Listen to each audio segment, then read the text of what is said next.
사람은 누군가로부터 영향을 받고 삽니다. 지금의 나의 삶은 누군가로부터 영향을 받아서 만들어진 것입니다. 부모님, 선생님, 아니면 선배, 아니면 친구들의 영향을 받고 우리가 살아왔을 것입니다. 여러분은 누구에게 가장 영향을 많이 받았습니까?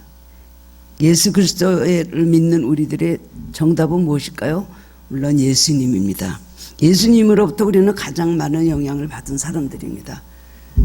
예수님을 만난 후에 우리 삶이 변화가 되었습니다. 우리의 인격과 생활이 다 변화가 된 것을 우리는 부정할 수가 없습니다. 영향력은 우리 삶의 가장 중요한 요소입니다. 특히 성장 과정에서 누구에게 어떤 영향을 받았는가, 그것은 그 사람의 운명을 좌우하는 것이 됩니다. 영향력이라는 것은 무엇이냐면 혼자라면 안 할 것을 그 사람이 하기 때문에 따라서 하는 것, 혼자 가면 안 갈 길을 그 사람 때문에 가는 것, 내 마음속에 새겨진 누군가의 삶의 발자취에 그의 모습을 담고 싶은 마음이 생기는 것이 바로 영향력입니다. 우리가 정의를 이렇게 내리지만 영향이라는 것은 우리가 속으로 다 알고 있죠. 어떤 것이나. 그런데 영향은 받기만 하는 것이 아니고 주고받는 것입니다. 물이 흘러 들어갔다가 나왔다 하듯이 이 영향은 주고받는 것입니다. 오늘 말씀은 그 영향력에 대해서 주님께서 하신 산상보훈의 한 말씀입니다.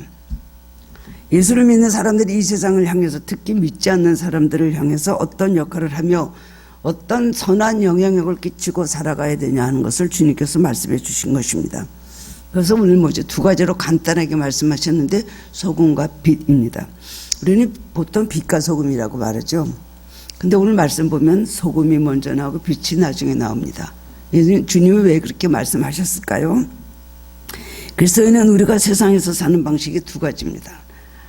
하나는 소금으로 살고 하나는 빛으로 사는 것입니다. 세상 속에서 소금은 녹으면서 살아가는 걸 말하는 것입니다. 세상 속에 살면서 소금은 녹고, 그 다음에 빛은 뭐죠? 녹지 않고 비추고 드러내는 것을 바로 우리가 빛이라고 하는 것입니다. 소금은 세상과 동화하는 것이요, 빛은 세상과 구별하는 것입니다. 그런데 먼저 뭐냐면 동화입니다. 먼저 동화가 되어야 되는 것입니다. 그 다음에 구별되어야 되는 것입니다. 이것이 성경적인 순서입니다. 그래서 주님은 소금과 빛이라고 말씀하셨습니다. 세상에서 먼저 동화되고 녹아라. 그 다음에는 너희는 빛을 드러내라는 그 말씀인 것입니다. 오늘 이 세상은 우리가 볼 땐 너무나 악하고 너무나 타락을 했습니다. 말로 할 수 없는 수많은 범죄들을 보면서 인간에게를 포기한 것 아닌가 하는 생각이 들 정도입니다.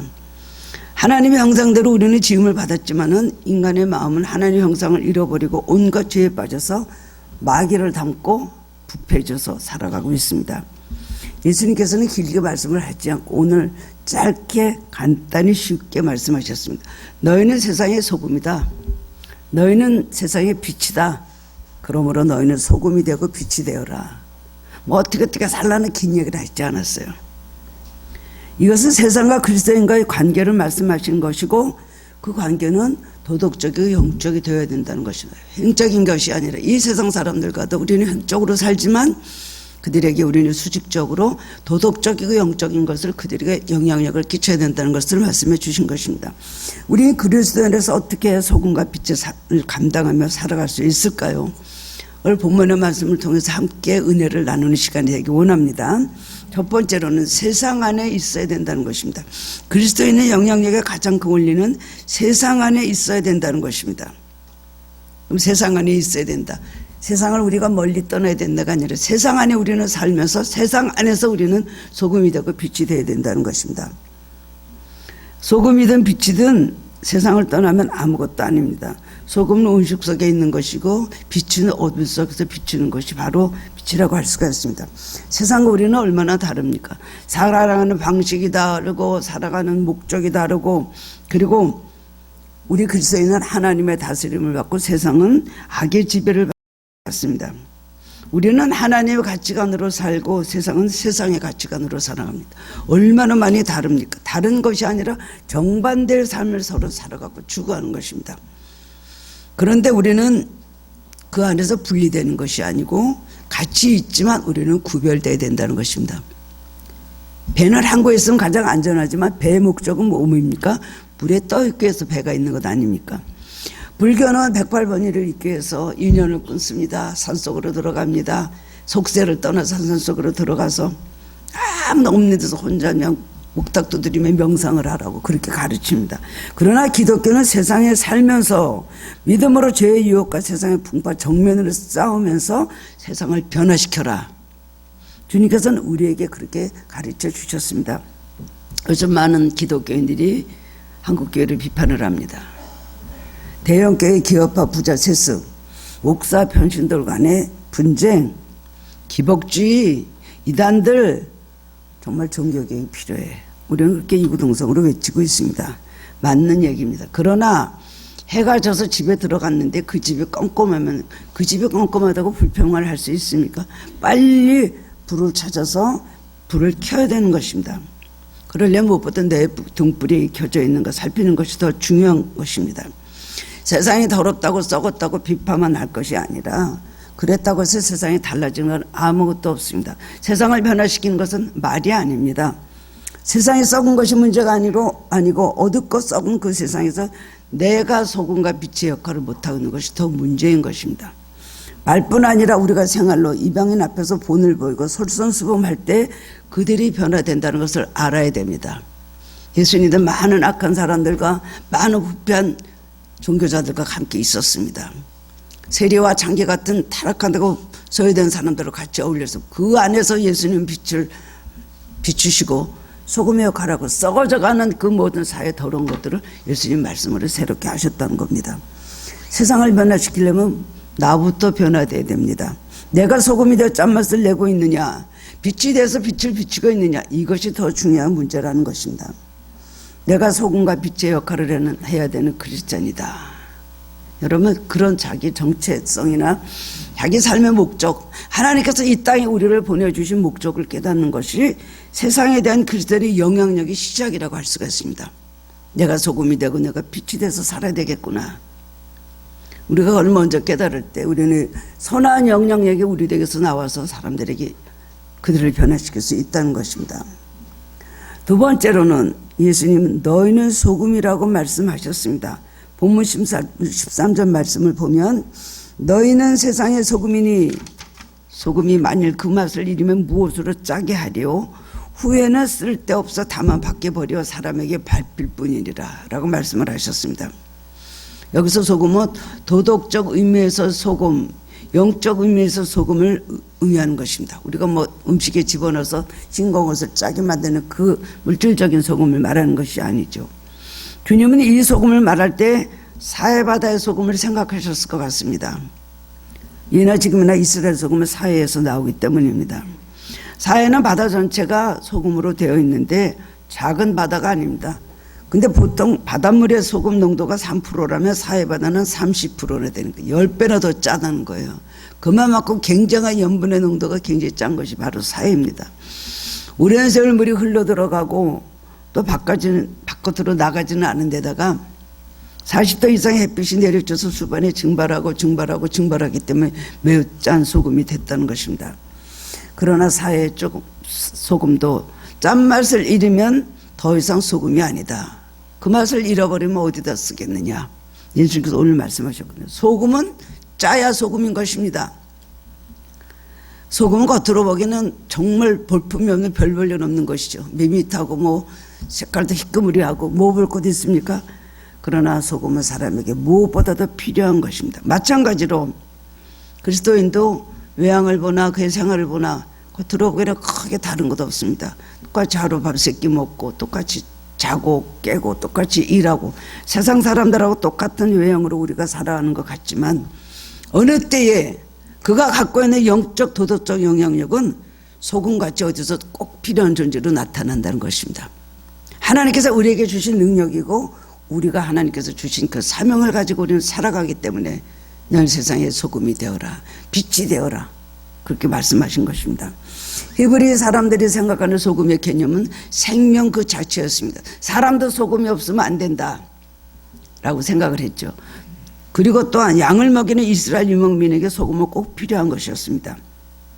양들도요, 소금을 먹지만 못하면 기운을 차리지 못하고 쓰러진대요. 그래서 이스라엘 사람들은 암염이라고 하는 이 소금 덩어리를 둥그런 소금인데 그것을 갖다가 풀밭에다 이렇게 던져준다고 합니다. 그 양들이 풀을 먹다가 자기도 모르게 그 소금을 같이 먹게 되는 거예요. 그리고 일어나고 힘을 내게 된다는 것입니다. 너희는 세상의 소금이다라는 주님의 말씀은 우리가 이 세상에서 없어서는 안 될 꼭 필요한 존재가 되라는 말씀입니다. 그렇다면 소금의 의미는 무엇일까요? 첫 번째는 소금은 맛을 내는 것입니다. 소금을 적당히 칠 때 음식의 제맛이 나는 것이죠. 이 소금은 맛의 근본인 것입니다. 미국에서 굉장히 유명한 커피를 만드는 데가 있는데요.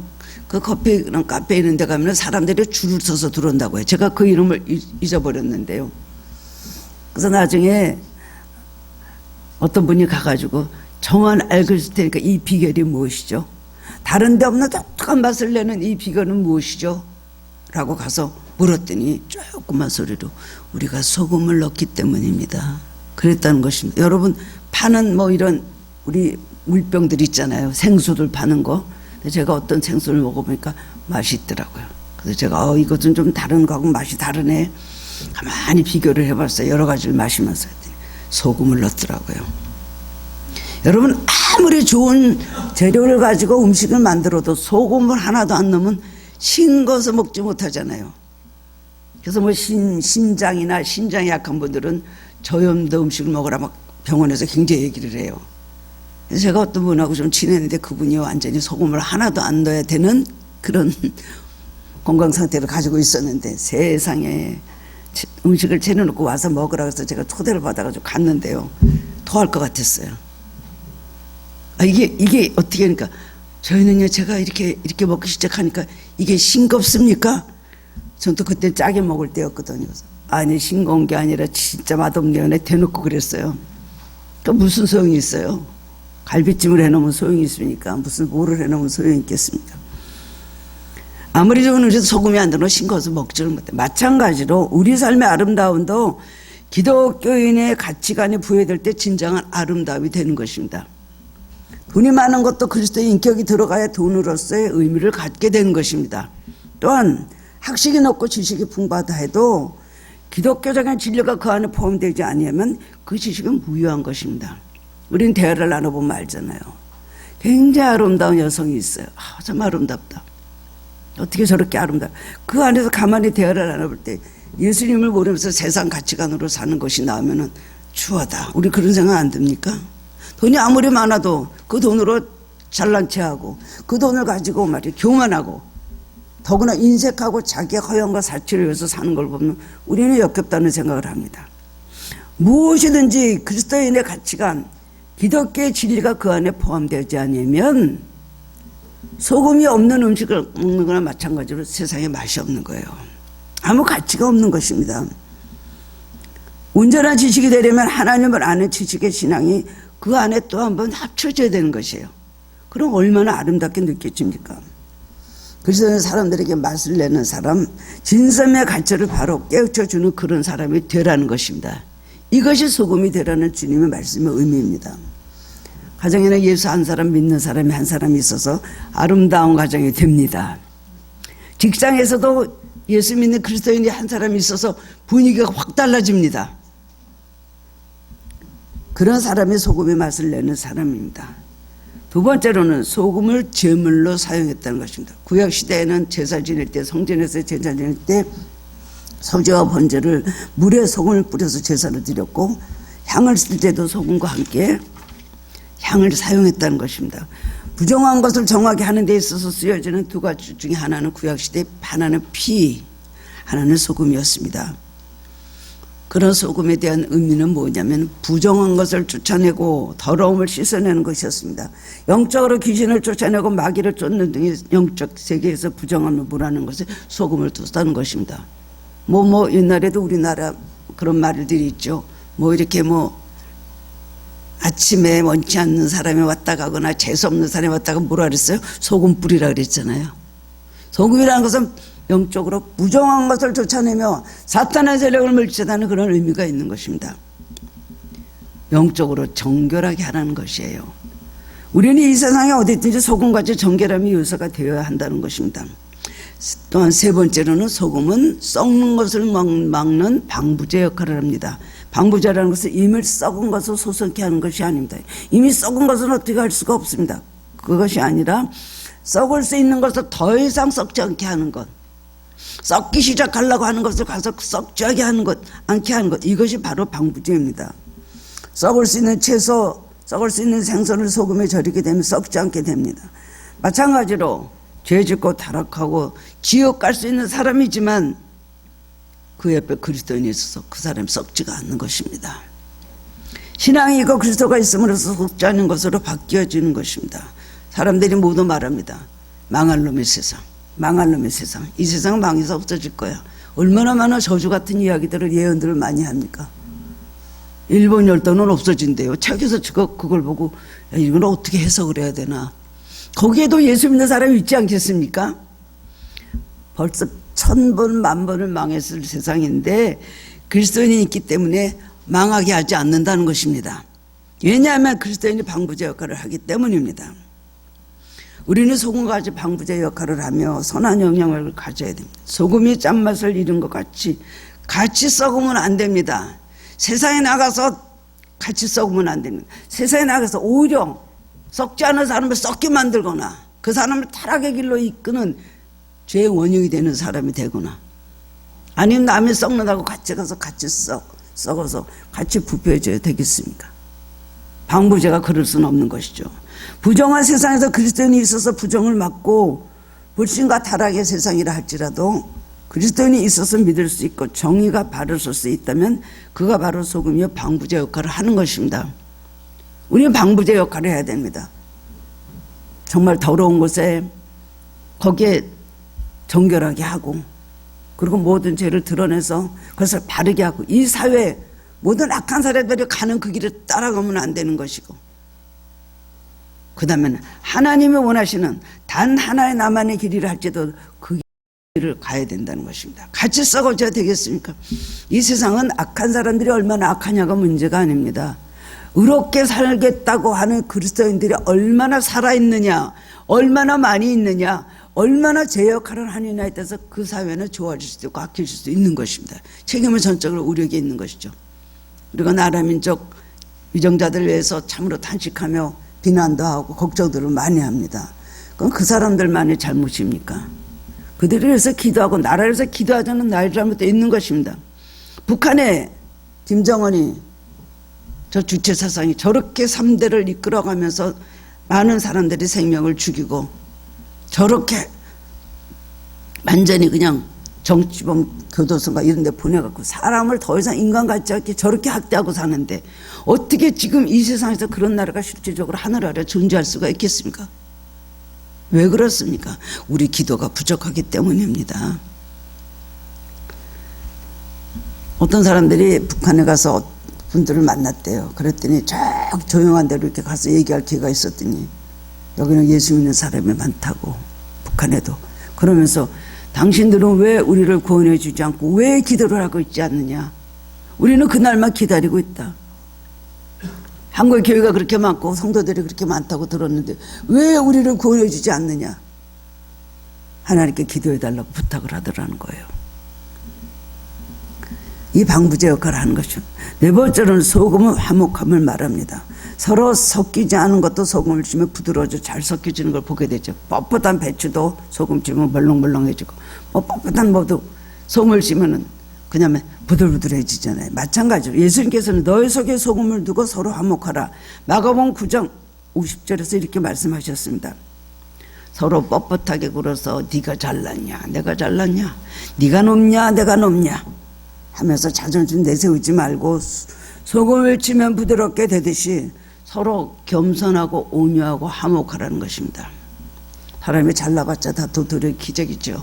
내가 더 높냐, 내 고집과 내 자존심과 내 성질로 남을 그렇게 이겨보려고 하고 작전을 써도 하나님이 함께 하시는 사람은 부드럽고 섬기는 자세에 있어도 하나님께서 높여주십니다. 그리스도인은 그렇기 때문에 트러블 메이커가 아니라 어디 가든지 피스 메이커가 되어야 되는 것입니다. 예수님 닮은 그런 인격을 갖출 수가 있습니다. 그런데 화목케 하는 소금은 가장 큰 특징이 뭐예요? 녹아진다는 것이죠. 녹아서 자기 형체는 없어지고 다른 곳에 스며들고 침투해야 되는 것입니다.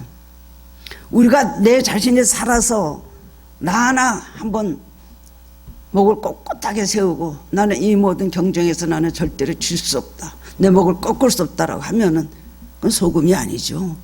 소금은 녹아지는 것입니다. 미랄이 돼서 썩어지면 많은 열매를 맺듯이 소금은 녹아지면은 형체가 없이 녹아지고 그 소금의 영향이 다른 곳으로 옮겨가기 때문에 방부제 역할도 할 수 있고, 그리고 모든 걸 동화시킬 수도 있는 것입니다. 그럴 때 소금은 소금의 역할을 하게 된다는 것입니다. 주님은 소금이 그 맛을 잃으면 어떻게 된다고요? 사람에게 밟힐 뿐이니라. 이것이 이 세상뿐이겠습니까? 이 세상에 이렇게 살지 못하면 사람에게 밟힐 뿐이라. 지옥에 가서도 불에 던져 사른다는 말씀이 같은 말씀인 것입니다. 그리스도인이 그리스도인 단면을 잃어버리면 그것처럼 업신용을 당하고 골치 아픈 존재가 없습니다. 예수 잘 믿지 않아도 입만 살았다 그랬죠. 행함은 하나도 없는데 혼자 잘났고 혼자 교만했단 말을 우리는 얼마나 많이 듣습니까? 교회 안에서도 그렇고 교회 밖에서도 손가락질을 당합니다. 저거 예수 믿는 사람이야? 안 그런 것 같은데. 그렇기 때문에 목사라도 장로라도 전도사라도 권사라도 집사라도 무슨 소용이 있냐라는 말을 듣게 되는 것이죠. 예수님 것은 우리를 위해서 끝까지 십자가 지시고 죽으셨기 때문에 예수님이 되신 것입니다. 우리도 끝까지 참고 주님의 사랑을 실천하기 때문에 예수님이 제자인 것입니다. 소금처럼 자기를 죽이고 그리스도의 향기를 낼 때 남에게 선한 영향을 끼칠 수 있다는 것을 기억하시기 바랍니다. 너가 죽으면 살리라. 너가 살면 죽고 너는 죽으면 살리라고 말씀하셨어요. 사도 바울은 매일매일 나는 매일 날마다 죽노라. 그리고 내 안에 사는 건 내가 아니라 나를 위해서 십자가 지신 예수 그리스도가 내 안에 사신 거죠. 매일매일 그래서 고백을 하며 살았습니다. 우리는 이런 소금과 같은 존재가 되어야 되는 것입니다. 세 번째로는 너희는 빛이라고 또한 말씀을 하셨습니다. 주님의 말씀하신 선악역의 또 하나는 빛입니다. 14절에 보면 너희는 세상의 빛이라. 산에 있는 동네가 숨겨지지 못할 것이요 사람의 등불을 켜서 말 아래 두지 아니하고 등경에 두나니 이러므로 집안 모든 사람에게 빛이니라 말했습니다. 빛의 속성은 무엇일까요? 빛의 속성 여러 가지죠. 첫 번째는 빛은 여러 가지입니다. 우리가 햇빛, 달빛, 별빛을 보듯이 자연적인 빛이 있습니다.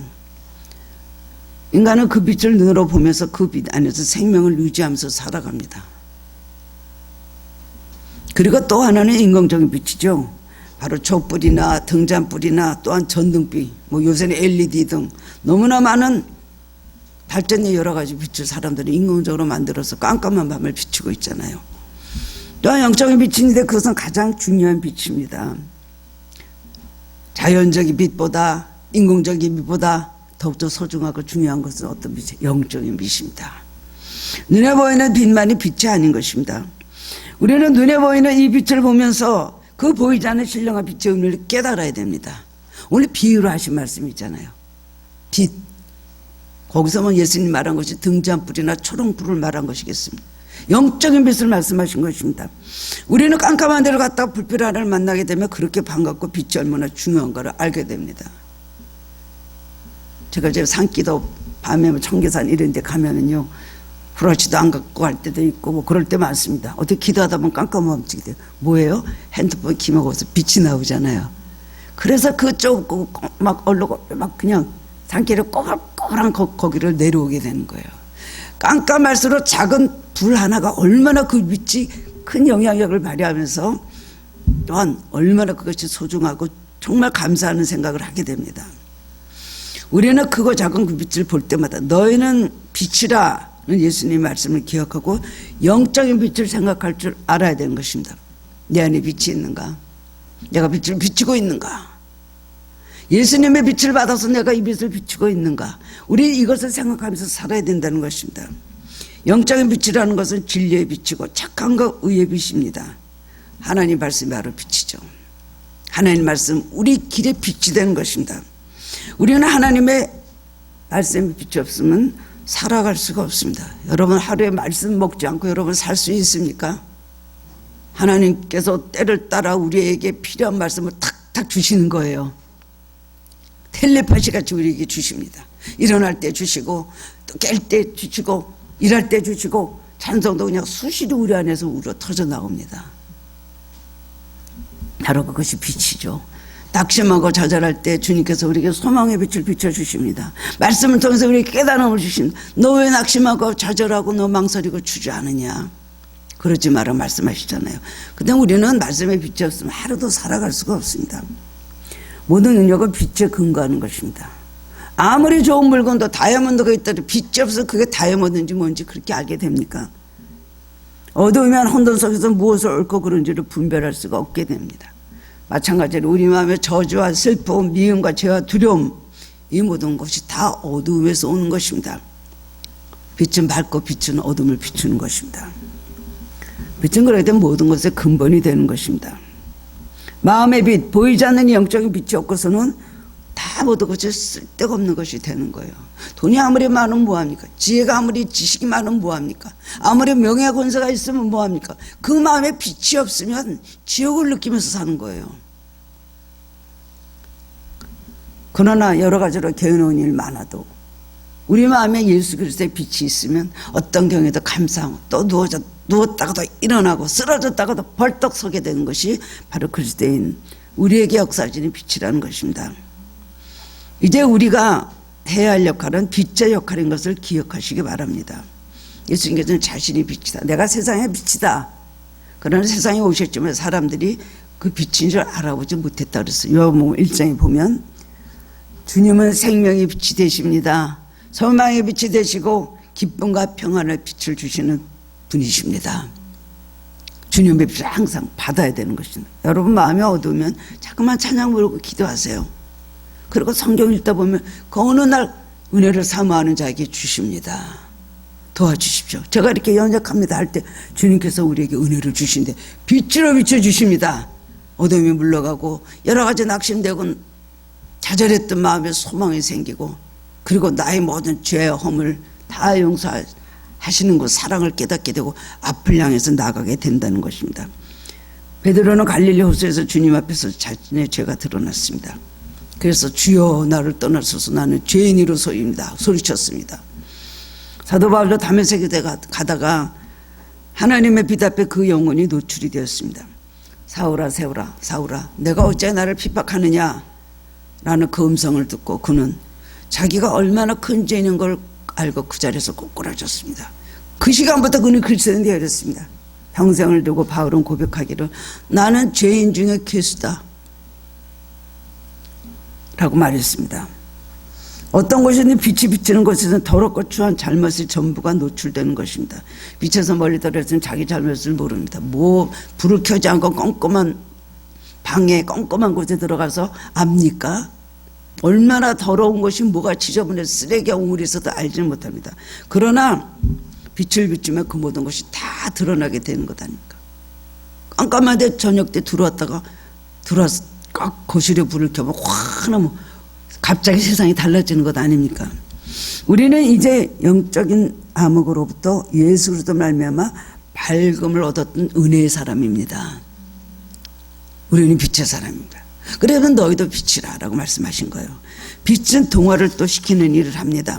빛은 간다를 수 없습니다. 15절 말씀 보면 사람의 등불을 켜서 말 아래 두지 아니하고 등경 위에 두나니 이러므로 모든 사람에게 비추니라고 합니다. 아무리 덮어놔도 빛은 밖으로 나가게 되어 있습니다. 예전에요 무슨 훈련한다고 밤에 완전히 불 끄게 한 그런 일이 있었어요. 아주 오래전 40년 더 전의 일이었습니다. 그럼 사이렌 딱 그냥 막 불기 시작하면 다 불을 꺼야 돼요. 그럼 아기가 있는 집은 어떡합니까? 불 끄면 난리 나죠. 한번 9시쯤 뭐 이렇게 되는 시간인데.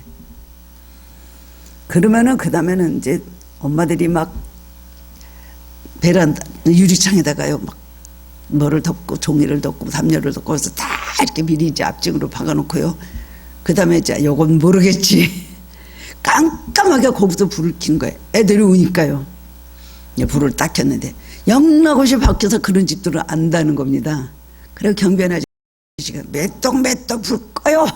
불 꺼요. 어떻게 할까? 깜깜한 종이로 다 이렇게 붙여놔도 어떻게 할까? 빛은요 숨길 수가 없습니다. 모든 사람에게 비친다 그랬어요. 우리가 그런 존재입니다. 하나님의 빛을 받으면 우리가 정말 빛이 나타날 수밖에 없는 우리가 존재가 된다는 거예요. 하늘에서 하나님 나라에서 이 껌껌한 세상에 예수 믿는 사람들을 어떻게 골라낼까요? 저는 그런 것을 예수님께서 보여주신 적이 있었습니다. 참 이 세상에는요 예수 믿는 사람이 없더라고요. 하늘에서 이렇게 다 비치면서 이렇게 쭉 돌아가면서 어디가 예수 믿는 사람인가 보니까 예수를 믿는 집에서는 빛이 나오거든요. 깜깜한 암흑인 세상에 예수 믿는 집에서만 빛이 나왔습니다. 그 빛에는 마귀가 무서워서 도망갑니다. 그 빛은 무엇을 막을 억제할 힘이 없는 것입니다. 주님의 빛을 받으면 이렇게 된다는 것입니다. 바깥으로 나가게 되어 있습니다. 자기에게 빛이 먼저 비쳐서 어둠에서 건져냈다면, 나도 그런 영향력을 받았다면 나도 나에게 비춰준 빛을 남에게 비춰서 같은 결과를 가져오게 해야 된다는 것입니다. 이것이 바로 동화인 것입니다. 변화시키는 것이죠. 우리에게 가장 큰 빛은 예수님입니다. 사람들이 예수 믿기 전에는 자신들이 어둠이기 때문에 죄를 드러나기 싫어합니다. 예수님 말씀대로 싫어합니다. 예수를 믿은 후에는 어둠을 벗어버리고 나는 예수님처럼 되기를 사모하는 것입니다. 빛은 빛을 따라가고요, 어둠은 어둠을 따라가게 되어 있는 것입니다. 점점 칠흑 같은 암흑 속으로 들어가게 되냐면 점점 광명한 빛으로 나가게 그렇게 되는 것입니다. 예수님께 빛을 받아서 어둠을 벗어버리는 일을 우리가 구원이라고 하고, 그 다음엔 예수님처럼 빛을 비추며 살아가기로 결단하며 그렇게 살아가는 것을 성화되는 과정이라고 합니다. 구원받고 난 다음에 성화되는 과정이 있어야 되는 것이죠. 영혼의 빛을 비는 사람은 점점 더 성화돼서 많은 사람들에게 빛을 주는, 이것이 바로 선한 영향력입니다. 길을 못 찾는 헤매는 영혼들에게 생명의 길을 인도하고 가르쳐 주는 것입니다. 마지막으로 세 번째는 빛은 반사하는 일을 하는 것입니다. 우리가 바라볼 수 있는 태양은, 지구를 중심으로 한 태양계에 있어서는 빛의 근원이죠. 태양 같은 존재다. 태양계에 있어서만 태양이 바로 중심이 되는 것입니다. 달이나 별은 자신의 빛이 있는 것이 아니라 태양의 빛을 받아서 밤에 그것을 반사할 뿐인 것입니다. 어두운 밤에 그 달빛만 가지고도 걸어갈 수 있는 것 같지만 사실은 태양이 없으면 달은 스스로 빛을 반사할 수가 없다는 것입니다. 이와 같이 우리에게 있어서 빛은 바로 예수 그리스도이십니다. 우리 스스로 빛이 반사될 수가 없는 것입니다. 아무리 착해도, 아무리 지혜로워도, 아무리 태어나기로 호인 같은 성인군자같이 태어났다 할지라도 우리가 온전히 빛이 될 수가 없는 것입니다. 빛 대신 예수님의 빛을 우리가 받을 때, 우리는 그것을 반사할 때 그리스도의 빛을 나타낸다는 것입니다. 그러면 어떻게 될까요? 주님의 빛을 우리 충분히 받아야 되겠죠. 오랜 시간을 두고 그리스도와 정면으로 만나는 깊은 사귐을 계속해서 가져야 되는 거예요. 계속해서 빛을 비추는, 예수님과 오랜 시간을, 예수님과 그야말로 독대하는 시간을 가지고 예수님 앞에 우리가 찬송 부르고 기도하고 말씀 묵상하면서 자신을 돌아보면서 그 빛을 받아야 되는 거예요.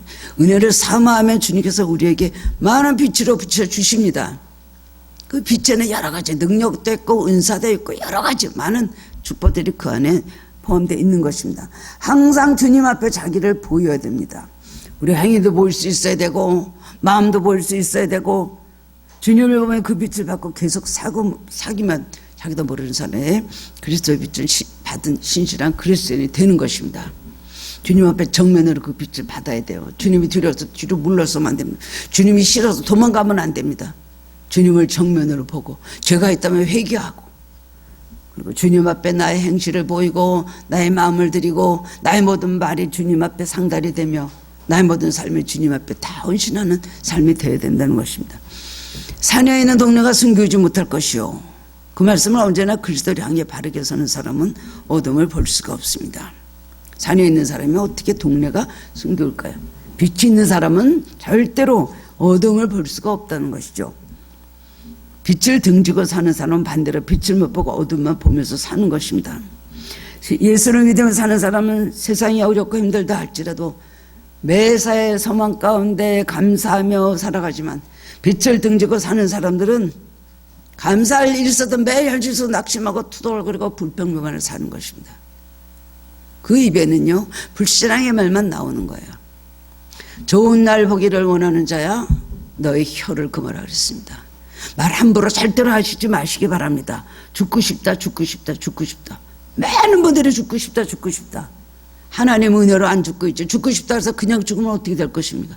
죽고 싶다 하는 사람은 그대로 죽으면 그 사람은 구원받을 수 있을까요? 살고 싶다 해야 구원받죠. 말을 절대로 함부로 지나가는 말이라고 함부로 하면 안 됩니다.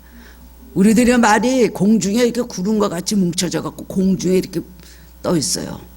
공과 같이 써 있어요. 자식들에게 욕을 하고 비난을 하고 자식들에 대해서 악담을 저주를 하면은 그 공중에 있는 그 저주가 그 자식들에게 이후에는 그대로 가는 것입니다. 영향을 끼치는 것입니다. 좋은 말을 하면은 공중에서 그게 다 둥그런 달같이 좋은 말이 있다가 때가 되면 거기서 좋은 것이 나오는 거예요. 우리는 다시 한번 주님 말씀에 소금과 빛을 생각해야 됩니다. 소금이란 것은 뭐죠? 녹아져서 없어지는 것입니다. 이 세상 속에서 살지만 녹아져야 되는 것입니다. 예수님의 가르침으로 녹아져야 되는 것입니다. 겸손하고 온유하고 신실하고 그렇게 살아야 되겠죠. 그리고 우리는 내적으로 녹아지는 변화가 우리 안에 있는 것이 바로 소금의 변화입니다. 그리고 뭡니까? 빛은 외적인 것입니다. 그래서 위에서 아래로 비추는 것입니다.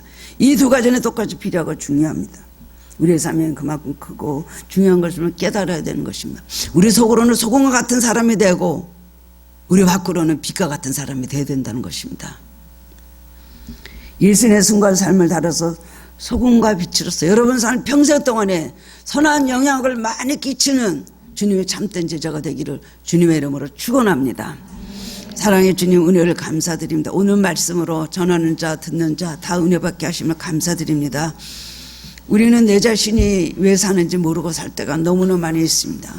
태어났기 때문에 살며 일해야 되기 때문에 살며 먹고 살기 위해서 살며 책임을 다해서 살며 너무나 육적인 세상적인 이런 목적을 가지고 살 때가 너무나 많이 있습니다.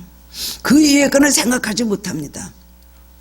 그러나 오늘 주님께서 주신 말씀은 그런 의미가 아닙니다. 육적이고 세상적이고 현실적인 것이 아니라 도덕적이고 영적인 것을 우리에게 말씀해 주셨습니다. 내가 얼마나 소금의 역할을 하며 빛의 역할을 하면서 살아가고 있는지요. 열심히 산다고 우리는 자부하지만 주님을 향한 열심이 없다면 그 열심도 헛것입니다. 나를 위해서 살고 내 가족 내 자녀를 위해서 살고 내 모든 이익을 위해서 산다면 그것이 어떤 상급이 될 수 있겠습니까? 오늘 소금과 빛은 그런 자신들이 될 뿐만 아니라 남들에게 그런 선향력을 끼치는 사람들이 되라고 하신 말씀입니다. 우리 살면서 주님께 얼마나 영광 돌리며 살고 있습니까? 이웃을 위해서 얼마나 우리가 선한력을 끼치며 살고 있습니까? 나 때문에 남이 시험 들고 나 때문에 남이 실족하고 신앙에서 떠난다면 우리는 정말 잘못된 그리스도인인 것입니다. 주여 저희들을 새롭게 하여 주옵소서. 썩어 있지 않게 하시고 회개하여서 정말 깨끗한 소금이 되게 하여 주시기를 원합니다. 짠맛을 잊어버리지 않는 소금이 되게 하여 주시기를 원합니다. 그리고 예수님의 빛을 받아서 우리가 어둠을 비치고 절망하는 소외되고 외롭고 고통받는 자들에게 빛을 비추는 사람들 되게 하여 주옵소서. 우리 세상이 빨리 지나갑니다. 우리 사는 동안에 주님의 영광에서 살고 주님께서 다 하지 못하고 가신 일들을 우리에게 맡기셨으니 우리가 그 일을 감당할 수 있도록 우리를 새롭게 고쳐 주시옵소서. 내가 누군가를 바로 깨달아 알게 하여 주옵소서. 복잡한 세상적인 거 다 떨쳐버리고 항상 주님의 말씀으로 주님의 빛으로 새로워지는 우리들 되게 하여 주옵소서. 감사드리오며 예수 그리스도의 이름으로 기도드리옵나이다. 아멘.